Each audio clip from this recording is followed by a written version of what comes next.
Last week we were talking about that we're in the middle of another count. Is there no end to the counting? But counting can be good. Counting reminds you. Counting keeps you present. And that's exactly what these counts are about. We talked about the 40ness of Lent, that there was a 40-day count from Ash Wednesday to Easter Sunday. And that 40 always represents the time of trial and testing, initiation, preparation for a rebirth. And specifically, in terms of Lent, the rebirth of Easter. But starting actually on the Jewish calendar on Palm Sunday, the week before, another count started. And for us here in the church, it started on Easter Sunday. But this count is to 49, plus 1 for 50, right? And this is the count between Easter and Pentecost. Pentecost just means 50, or 50th in Greek. And so it's just the 50th day. But the 49 is interesting because it's 7 times 7. That's spiritual perfection times spiritual perfection. And if you think about it, and what we talked about last week was that Passover in the Jewish mind is the physical liberation of the people. It celebrates the physical liberation of the people from Egypt, the Exodus. Shavuot, which will coincide with our Pentecost, is the giving of the law that commemorates and celebrates the spiritual liberation of the people, the creation of a new government, a new culture, a new relationship with their God that they didn't have previously. The physical liberation and the spiritual liberation, these two liberations are key. We talked about when Jesus was trying to get through Nicodemus's thick skull, what was going on here. You must be born of water and you must be born of spirit if you wish to see the kingdom. And of course, he, ensconced in his physical mind, in his rational, egoic mind, responds, how do you climb back into your mother's womb when you're old? How can you be born again? And Jesus, you could just literally see him smacking his forehead. You're the leader of Israel and you don't know these things, you don't get it. And he talks about the wind blowing through. You can't see it. You don't know where it's coming from, where it's going to. Yet you see the effects of it. You feel the effects of it. He says, so is everyone who's born of spirit.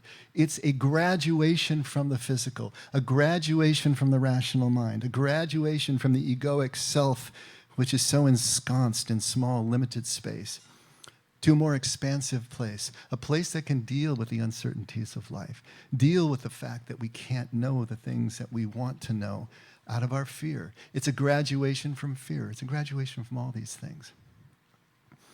This is what we're preparing for now in this count of 49 plus 1. How do we prepare for Pentecost? Pentecost celebrates the moment of release. Initially, for those first followers of Jesus, the moment of release, and however gradual that is, because it wasn't just one moment, it was a becoming to a breakthrough moment. But it celebrates that moment of release from that rational mind we're talking about, from this egoic self with the limitations that represents, into oneness with everything, the realization that we are all connected. Everything is connected. This oneness, this unity that Jesus is always talking about. It's also a release from obedience, mere obedience.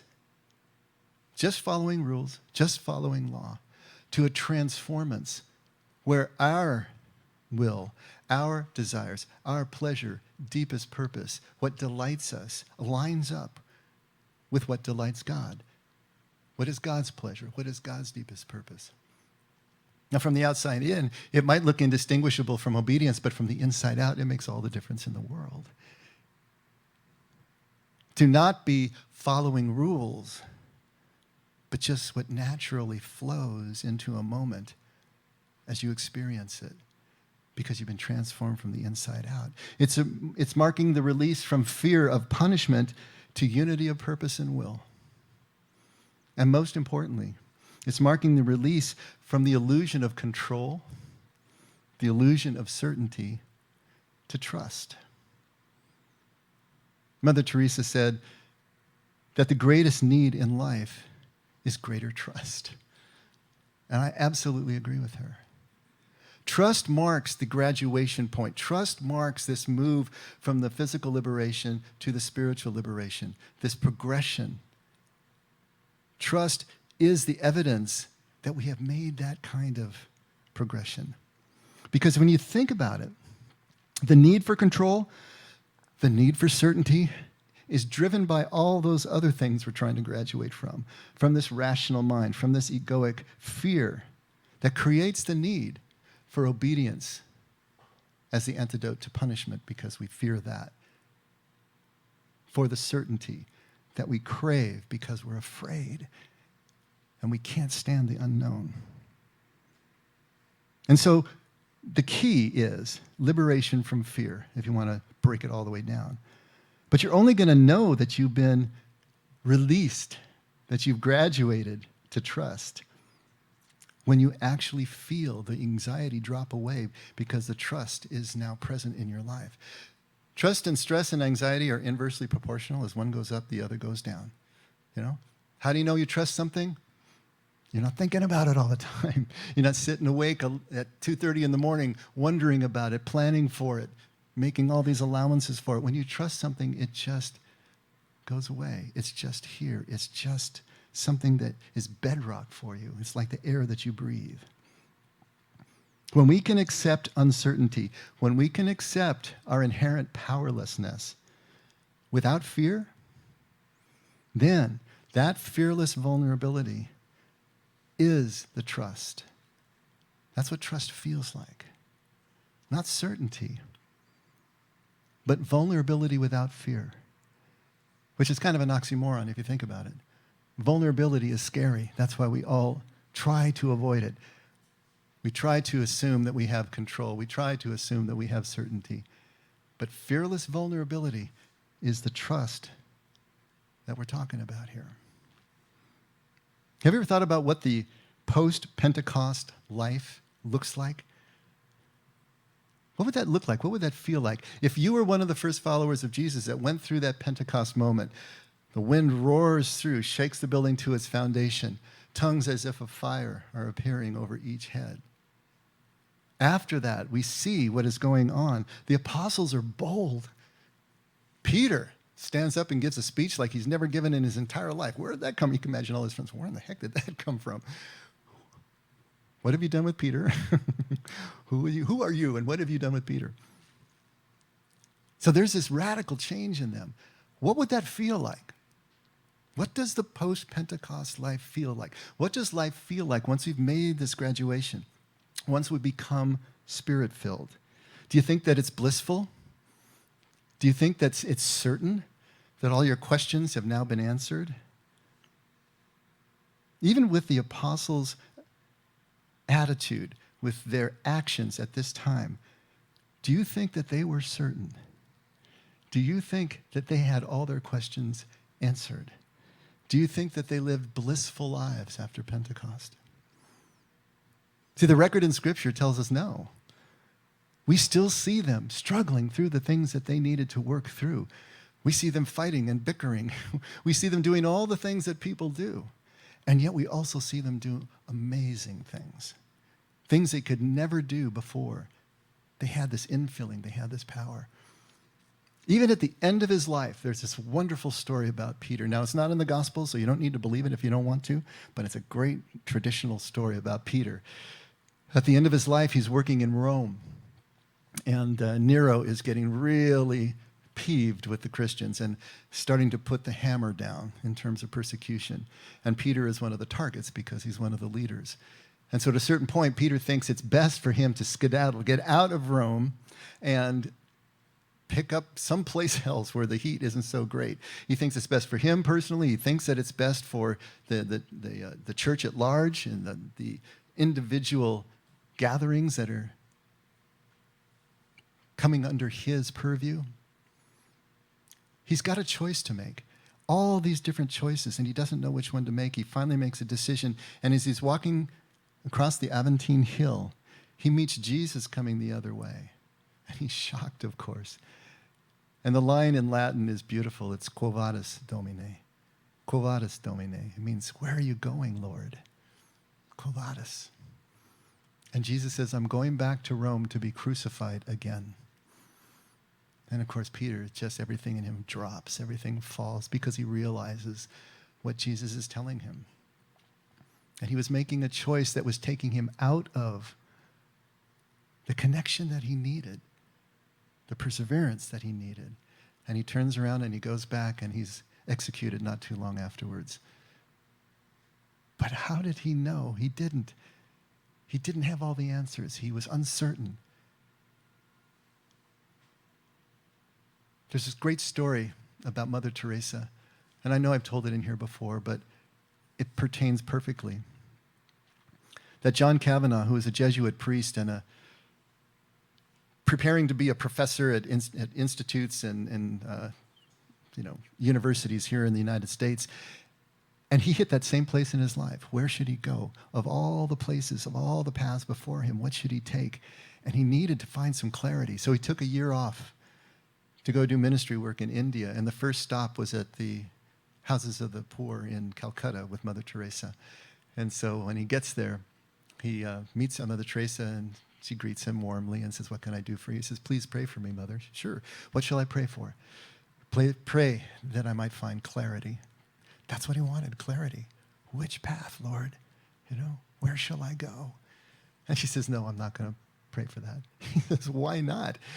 She says, "Because clarity is the last thing that you're clinging to and need to let go of. I will pray that you find trust." And he says, "But you seem to have such clarity." And she just laughed. She says, "I don't have clarity. I have trust. I will pray that you find trust." See, from the outside looking in at Mother Teresa, she looked like one of those mountain goats that never missed a step, could jump from rock to rock and just go where she needed to go. 4 foot nothing, turning the world upside down, accomplishing the things that she had accomplished so sure-footedly, so boldly. He assumed that she had the clarity that he craved, that he couldn't see the next step ahead of him. And yet when he talks to her, he realizes from the inside out, she couldn't see any more than he could. But with trust, she could take the next step as if she knew that the ground would materialize under her feet and keep walking. This is a profound difference. We crave clarity, control, certainty because we're fearful. But when we graduate to trust, yes, the uncertainty is still there. The difficulty of life is just as acute. But we experience it in a completely different way. Life after Pentecost is much the same as life before Pentecost. We're still uncertain. Life is still difficult. Nothing has changed, and everything has changed. Life hasn't changed, but we have been changed within the life that we find ourselves living. We've often said in here that the means we use must match the ends that we seek. By that we mean, just as Jesus said, you're not going to get figs from olive trees. Like breeds like. If you are looking for this post-Pentecost experience of trust, then you can't approach it. You can't prepare for it through fear. It's not going to work. The means we use must match the ends we seek. If we are seeking trust, if we are seeking the awareness of the unity of all things, then we need to be living as if that's already true. And it sounds like a catch-22. How can I live this way if I'm looking to get this way? How does that exactly work? That's where faith comes in. Living as if it's only true without the assurance, without the evidence, but still just putting one foot down and realizing, yes, God is proving trustworthy. I can trust if I keep walking in this way, in this direction. How do we do this? What does it really look like if we're going to live this Pentecost life as if it already has occurred before it has? Let me ask you this. How many of you have worked for a company where you got a guaranteed salary? All right? How many of you have worked freelance or construction or owned your own business? How many of you have done both? Okay. Those of you who have done both probably know this better than anyone else. It's a completely different way of living life, isn't it? When you're getting a guaranteed salary, you know that every month it's going to be there. You can plan for it. You can, start to make plans far down the road and plan for this expense and that expense. You can save up, you can do this and that. When you are freelancing, you're always wondering where the next job is coming from. When you own your own business, you're always wondering where the next customer is coming from. It's a whole different experience and way of living life. This was my experience. Way back in the day, 30-some years ago, I worked for a healthcare company, and I was director of communications, and I got a regular salary, and I got regular raises, and I got all that good stuff, and there was 401k, which I never did. I don't know why, but I never did. But it was there if I wanted it. And then I quit that job, and I got to say, even though it was regular pay and great money at the time, it just drove me crazy. I just couldn't deal with corporate life. But when I left there, the next thing I did was to freelance, and still doing marketing and corporate communications, but I was freelancing. And it was this completely different kind of thing. Now I had to find the work, I had to do the work, and I had to collect for the work. Everything was mine to do. And then I was involved in a couple of startups, through the mid-late 90s, where we were starting up new companies and try to bring those to fruition. And then I moved from there into nonprofit, and I moved from there into ministry. Poor Marion. I was working down the ladder of success nearly our entire married life. And it got more and more uncertain. We didn't know what was going to happen. We would start ministries where there wasn't even any pay yet. It was such a different way of living life. The guaranteed salary fills in all the lows and makes things predictable, but it also cuts off the highs. And it cuts off the immediacy, the urgency of life at the same time. It's such a different way of living. Now, keeping that in mind, is there a basic model for life lived in the spirit of Pentecost? So just kind of hold that salary and freelance image. See, the ancient Hebrews were a communal people. They saw and they referred to themselves often, their entire nation, as a single person. Much of their scripture refers metaphorically to Israel as a single person, as God's son, as God's child. Hosea 11:1, out of Egypt I called my son. And so there's this sense that the entire nation is as if one person, and each person within that nation is as if they are Israel itself. And so the individual experience really had no relevance or meaning outside of the context of the communal experience. It was all one and the same. And so as you look at the history of Israel and you look at the shape of the journey of Israel and where they went, you can match it up with your own journey. You can match it up with each of the individual journeys. So Abram, right, who becomes Abraham, he's living a salaried life in Ur of the Chaldees, a well-established, very sophisticated city in the Fertile Crescent between the two great rivers of the Tigris and Euphrates. And God calls him out of there, and he goes to Haran, which is right on the Turkish-Syria border now. What is this? But right also in the middle of the Fertile Crescent, right near the Euphrates River. But then he gets called again, south down into Canaan. He goes from a salaried life, he goes from that type of existence to Canaan, which has no real water source. He goes into a nomadic existence. He's living in tents. He's moving his place around. He goes from Canaan to Egypt, and he's bouncing around. He goes to a freelance life, from salary to freelance. And then 3 generations later, from Abraham to Isaac to Jacob to Joseph and his 11 brothers, they end up back in Egypt, back into a salaried life, back into the life that is surrounding the Nile River. And then 400 years later, Moses takes them out of the salaried life back into the freelance, back into the nomadic life that they experienced for 40 years in the wilderness before they come to Canaan. This movement back and forth is indicative of what happens in our own experience as individuals. Moving from what we see as certainty, what we see as something that we understand and can control, back into something that we can't. And usually the discomfort of that freelance life, the discomfort of that nomadic existence brings us back into something that has a sense of some sort of continuity, back and forth, back and forth. But what Moses does on Sinai is he institutes a law for the people that appears to bring them as far as possible away from the existence that they had with the Egyptians. He tries to just obliterate all of that as possible, completely focusing the people on this life. They call it the olam hazeh, this life, as opposed to the olam haba, the next life. The Egyptians were obsessed with the next life, obsessed with death. Everything about Israel is obsessed with life, this life, right here, right now. There's absolutely no mention of afterlife in the first 5 books of the Bible, the Torah. No mention of afterlife. That's why the Sadducees didn't believe in an afterlife or the resurrection of the dead, because they only accepted the first 5 books. And they have their confrontations with Jesus over this. The Jews did not allow necromancy, speaking to the dead. They didn't allow embalming the dead. If you even touched a dead person, you were declared unclean. There was so much in the law, so much in Jewish life that was focusing them right here and right now. Why do you think that is?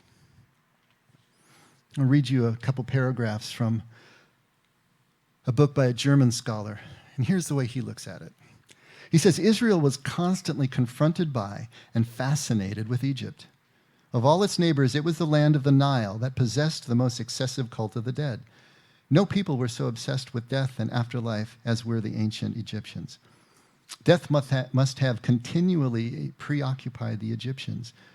With the construction of pyramids for kings and huge burial monuments for high officials, with the decoration and outfitting of these tombs, cenotaphs, and commemorative chapels, with the preparation of statues and stelae and offering tables, sarcophagi, wooden coffins, and books of the dead, with the procurement of mortuary offerings and the conducting of mortuary rituals.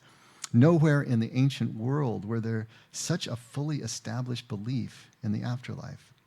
The faithful in Israel saw or experienced all of that up close, and they knew that such a mythicizing of death, such entrancement with the afterlife could not be God's will, because it drew attention away from this world, which was God's goal, and fixed it on another. It replaced trust in God with concern for one's own eternal fate. What was decisive was Israel's insight that its God was a God for this life, a God who willed and desired this world. The world was God's creation, God's plan, God's joy, which God would not abandon in spite of the chaos created by human beings. God's love for the world was revealed in love for God's people, who were to be a blessing for the whole world. Always alive in Israel's cultural memory was the knowledge that it was sheltered within the hands of God. God was in its midst, standing by the people's side and not letting Israel fall. God had entrusted Israel with a land, a beautiful and precious land flowing with milk and honey. Again and again, this fundamental trust in God was put into words, in many narratives, but above all in the Psalms. So we could interpret the Psalms completely in terms of earth and immanence. And if you're not familiar with that word immanence, it means God immersed within all of physical creation. God is here, God is now, God infuses everything. So we could interpret the Psalms completely in terms of earth and immanence, God's presence. But if we look more closely, we can see that the psalmist speaks out of a confidence that extends beyond the borders of death. But whence this assurance?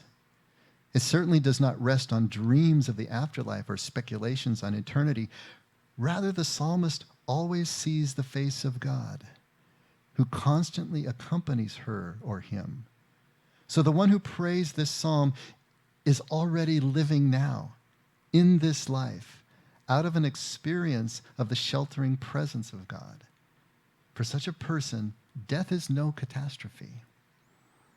Israel's faith remains altogether earthly, but at depth, it is open to an action of God that encompasses even the realm of death and the underworld. The psalmist lives in profound confidence that God will not abandon her or him, even in death. People who pray this psalm know that they can trust God absolutely. You see, for Hebrews, there's only one world at a time. We have learned to live kind of with 2 worlds in our head. But for the Hebrews, it was just one world at a time. And God is always the God of the world that we're in.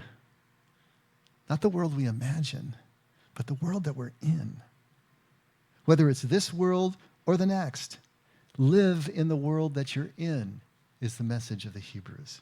With full trust that all is well, reflected in the life that we live.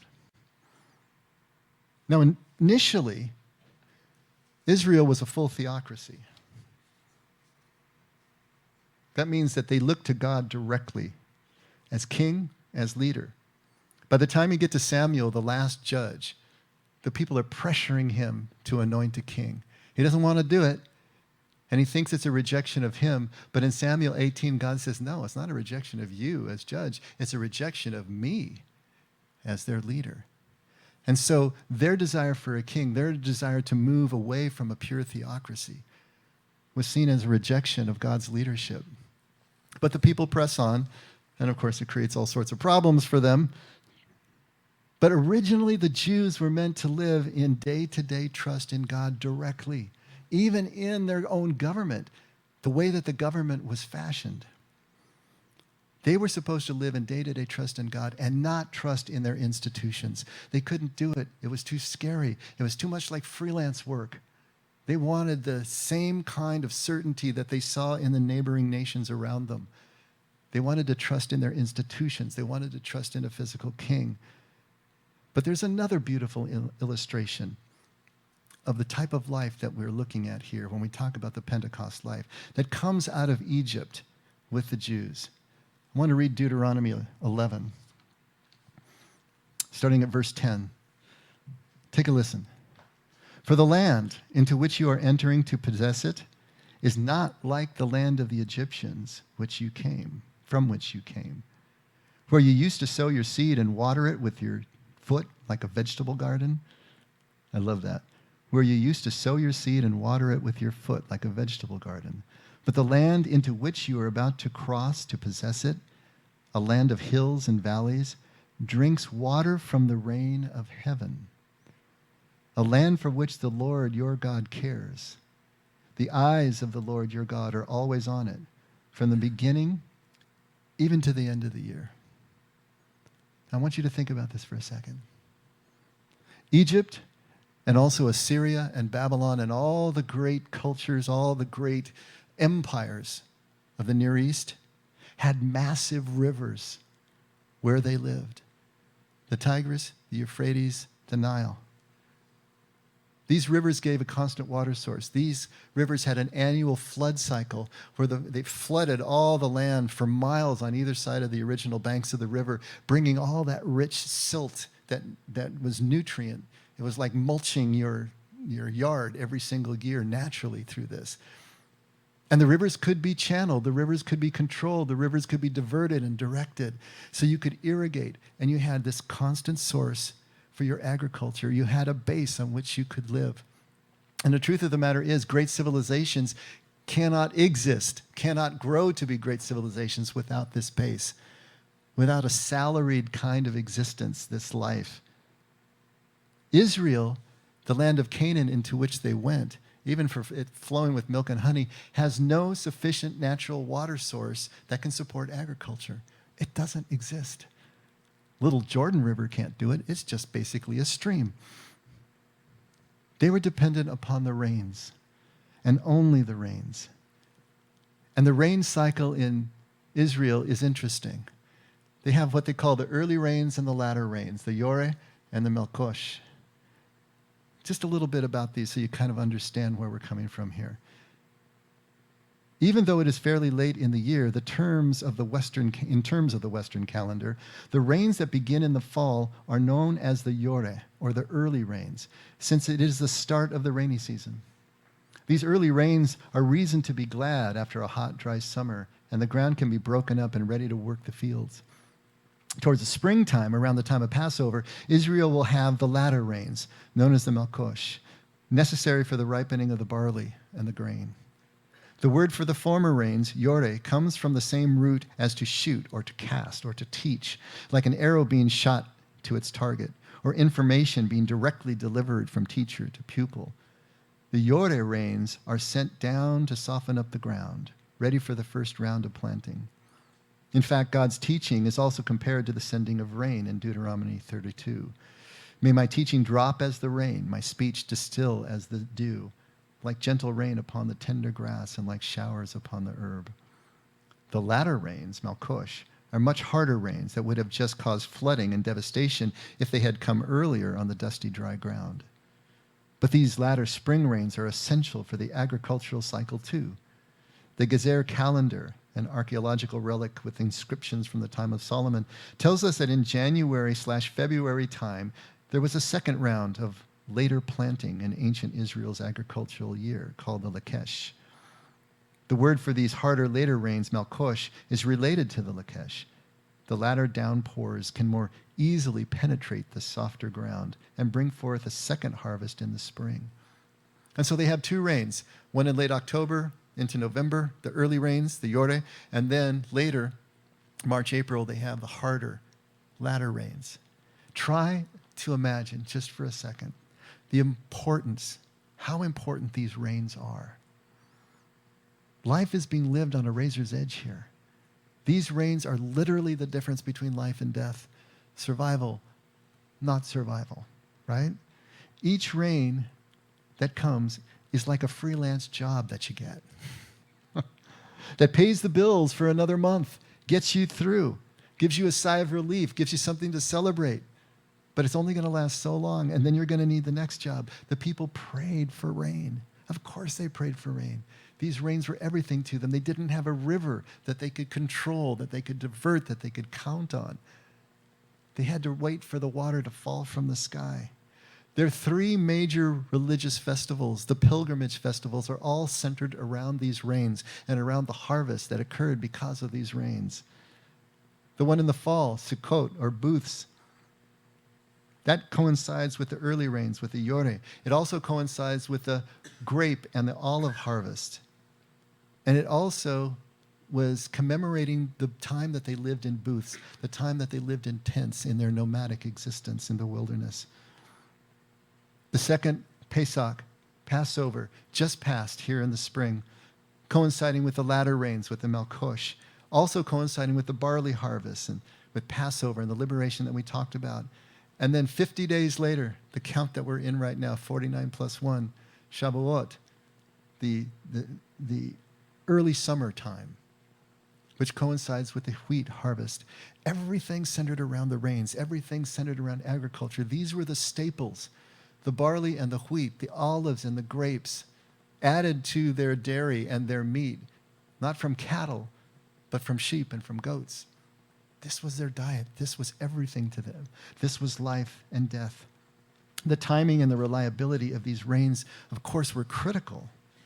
And the people were completely dependent on these rains falling.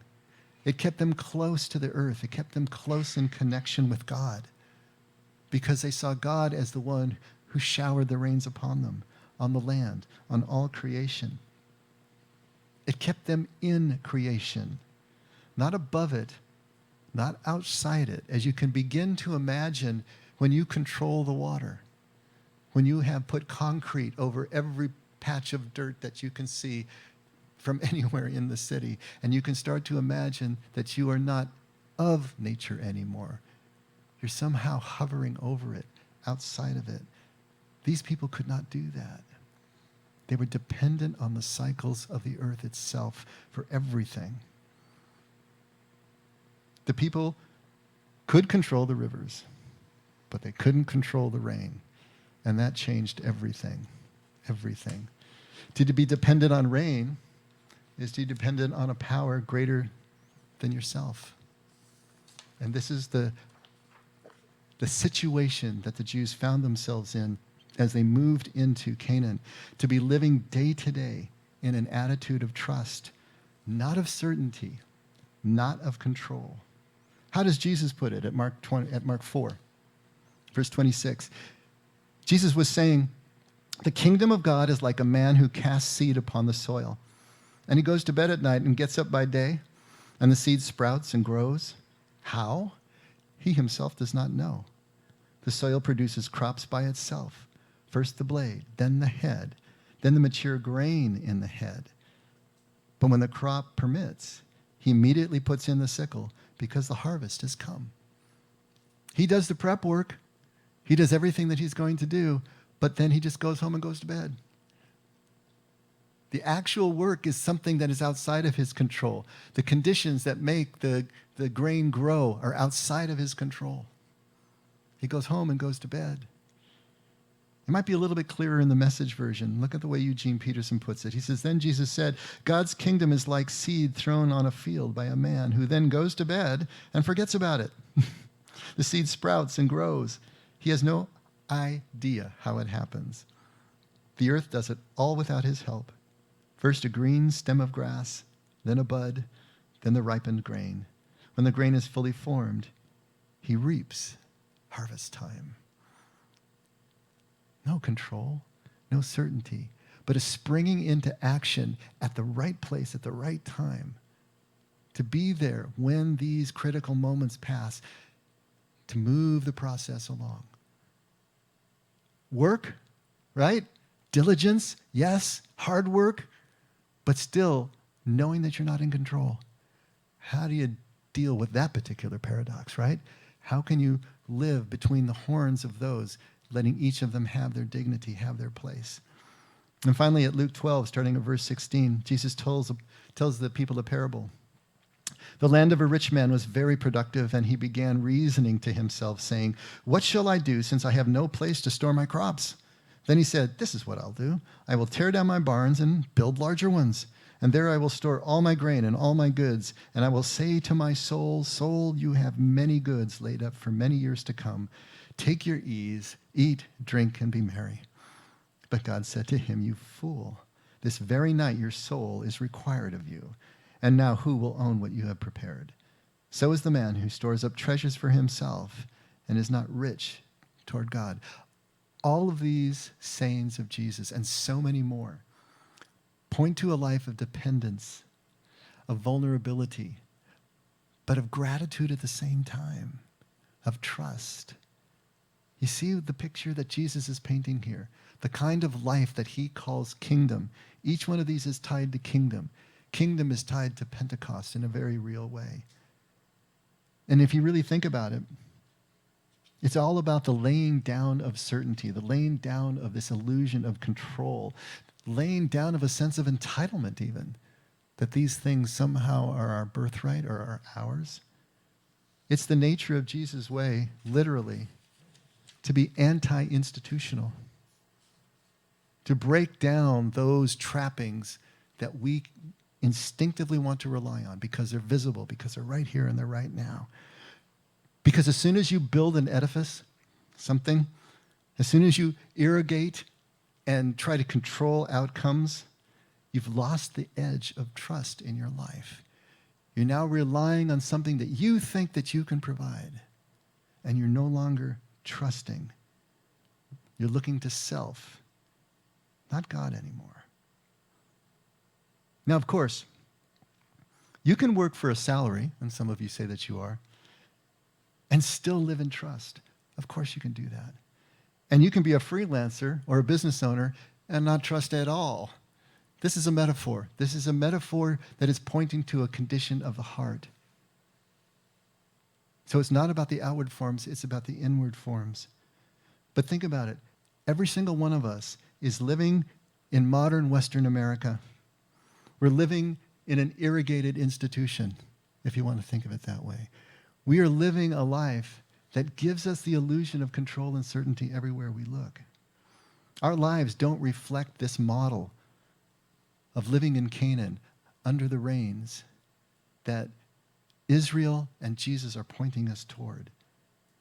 And so we're going to need to work harder to develop trust in unseen rain, if that's what we want to do in our life. If we really want to live as if Pentecost has occurred, which is the only way for it to occur in our lives, then we need to start thinking about how we can move toward this. We speak of our country as Christian. We speak of Christian companies. We speak of Christian churches. But you know what? Those don't exist. A church A country, a company, any institution can't be Christian because it can't be moral, it can't be ethical, it can't be spiritual. It's an institution.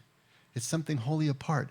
Only people can be Christian, can be ethical, can be moral, can be spiritual. There are churches of Christians, there are companies of Christians, and I suppose there are nations of Christians.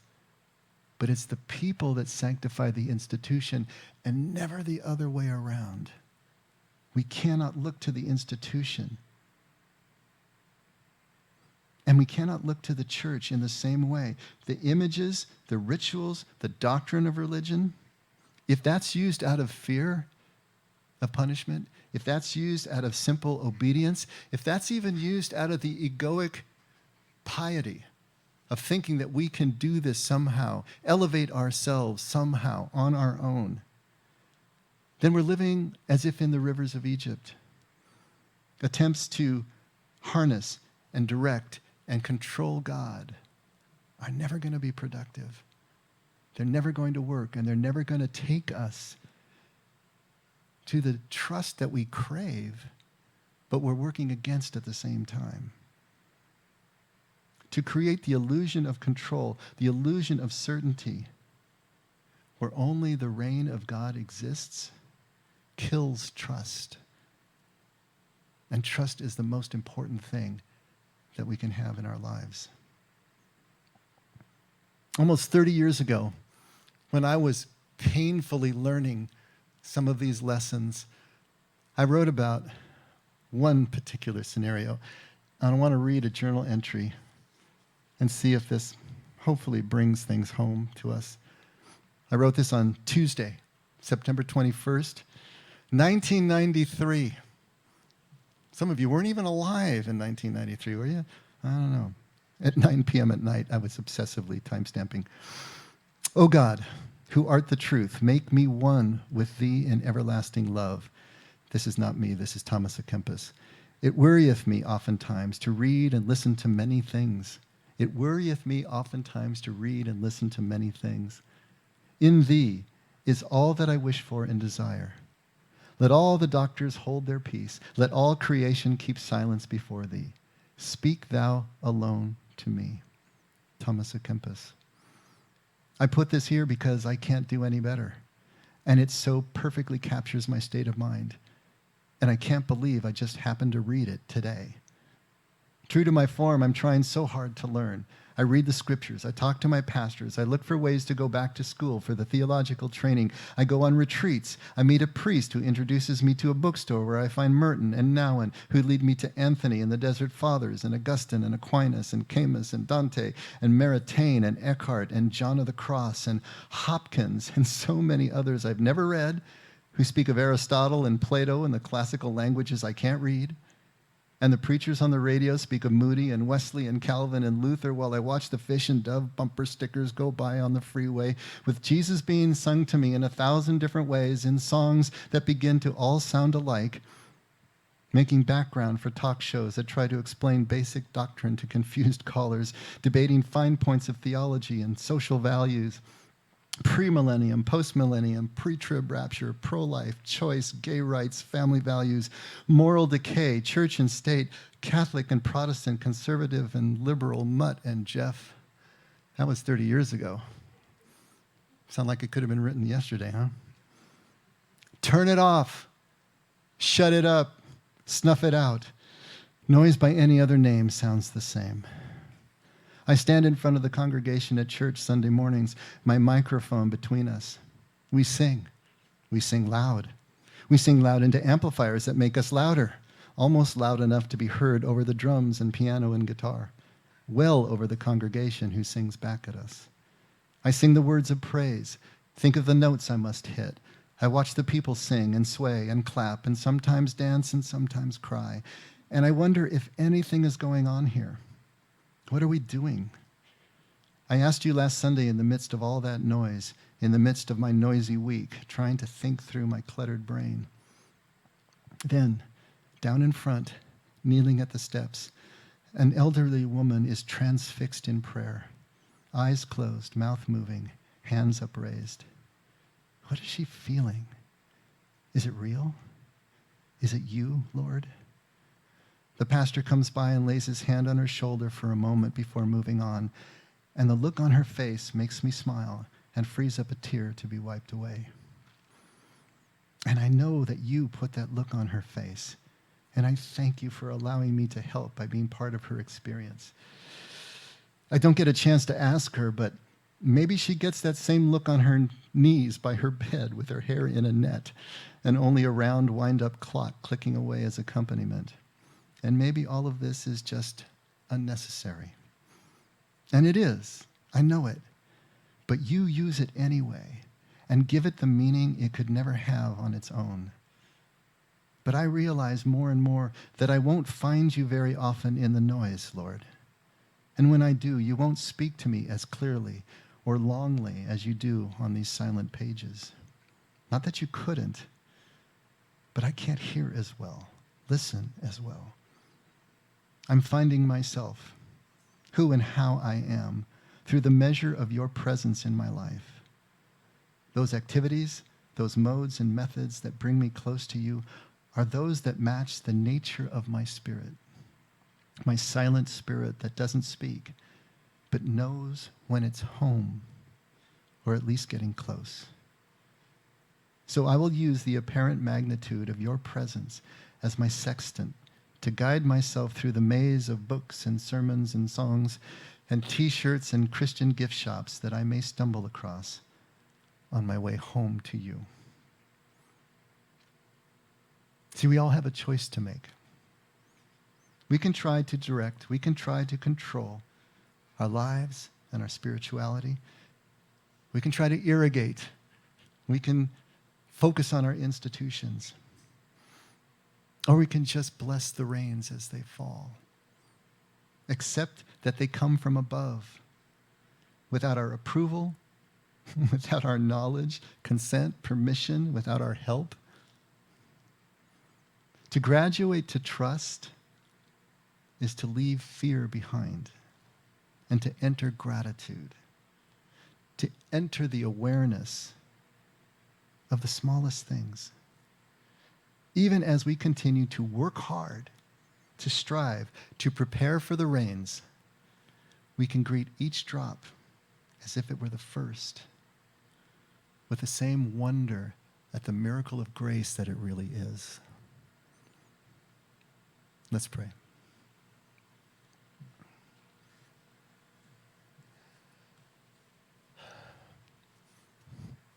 Father, we really don't want to live under the rains. That's just natural for us. We want to have more control than that. Help us to see, though, that living under the rains is what we really want. If what we say we want is connection with you, the removing of anything that blocks us from you, the connection with you and with each other. What we really want necessitates the rains in our life. Help us to begin to live as if. Help us to begin to live as if the rains are already our sole source of sustenance. Your Spirit falling, as it does, without any warning, always blowing through, unseen. Help us to live that kind of life more and more each day, to let go of the control, to let go of the things that we cling to let life unfold, unfurl before us, rather than trying to plan it to death in our minds every single day. Help us to let go. Help us to let go of the clarity in favor of the trust that will allow us to take sure-footed steps in your direction every moment of every day. Father, again, thank you for your love and your constancy. And thank you even for the fact that we can't love until or unless you loved us first, which you have. And we thank you in Jesus' name. Amen. Let's all stand.